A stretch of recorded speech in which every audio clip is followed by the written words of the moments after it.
राम राम भैया मोड़ियो। सुबह सुबह उठ के अपन चल देते पठार पे घूमने के लिए। तो भाइयों अपन पठार पे आ जाते हैं जब विवेक गिरने से बचता है गाड़ी से। तो भाइयों अपन आ जाते हैं फिर पठार से वापस। तो इस पड़िया को बांधने लगते हैं अपन इधर बाहर। तो भाइयों इधर पापा जी और मिस्त्री साहब लगा रहे थे डोरी गिलांडर चलाने के लिए। तो डोरी लगा देते हैं, गिलांडर चल जाता है, फिर तार काटने लगते हैं इधर। तो भाइयों इधर वेल्डिंग वायर तार निकाल लेते हैं और उसको निकाल के फिर काटने लगते हैं छोटे छोटे टुकड़ों में। तो भाइयों इधर तेवी के तार कट जाते हैं और तेवी कसने लगते हैं। तो इधर ये नली को लगाने लगते हैं पापा, नली को खचोड़ लेते हैं। तो फिर अपन इस मोटर को बाहर निकाल लेते हैं कुआं से, क्योंकि इसमें नया पाइप लगाना था। तो वही उधर तेवी कस रहे थे और इधर तार काट रहे थे, बीम वाले लंबे वाले तार काट रहे थे। फिर अपन मम्मी को ले चलते हैं मंदिर के लिए, मम्मी को मंदिर छोड़ देते हैं। इधर तेवी भी तैयार हो गई थी, इतने में लाइट कट जाती है, फिर कैंची जैसे हथियार से काटने लगती है। तो भाई अपन माल मचाने के लिए जगह तैयार कर देते हैं। तो इतने में बीम तैयार हो जाता है, फिर इस बीम को गड्ढे में बिछा देते हैं तेवी लगा के। तो भाई इतने में ये मिस्त्री साहब अपने हिसाब से एडजस्ट कर लेते हैं बीम को। और इधर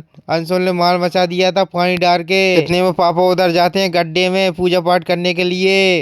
तो भाइयों पापा की पूजा पाठ करके फिर पापा लगा देते हैं इसमें अगरबत्ती। तो भाइयों पापा ने अगरबत्ती लगा के फिर इनमें आठी बांधी थी हथियारों में। फिर सुमित प्रसाद बांटने लगता है सबको, मुझे दे देता है और इनको भी दे देता है, सबको प्रसाद बांट देता है। तो भाइयों इसमें अंशुल ने माल मचाया था, वो माल पटकना चालू कर देते हैं। तो इधर अंशुल माल मचा रहा था, तगाड़ियों में भर भर के दे रहा था, और इधर मिस्त्री साहब माल पटक रहे थे गड्ढे में। तो अपनी गड्ढे की तेवी भरा जाती है भाइयों, एक गड्ढा फुल हो जाता है, फिर अपन इनको चाय ले आते हैं। तो भाइयों सबको चाय पिला देते हैं। इधर ये खेत तो बोप गया था अपना, ये दूसरे खेत में आ जाते हैं सलंगा बनवाने के लिए, क्योंकि ट्रैक्टर आ चुका था। अपन सलंगा पे बैठ जाते हैं। तो भाइयों इधर सलंगा पे बैठना पड़ता है, क्योंकि सलंगा पे नहीं बैठते तो क्यारियां अच्छी नहीं बनती, इस चक्कर में बैठना पड़ता है, इसलिए अपन सलंगा पे बैठ जाते हैं। बहुत मजा आ रहा था अपने को सलंगा पे बैठते हुए। इतने में रात हो जाती है, अपने सलंगा ही बन चुके थे, थोड़े और रह गए थे। तो भाइयों थोड़ी देर बाद सलंगा बन जाते हैं, ब्लॉक को करते हैं खत्म।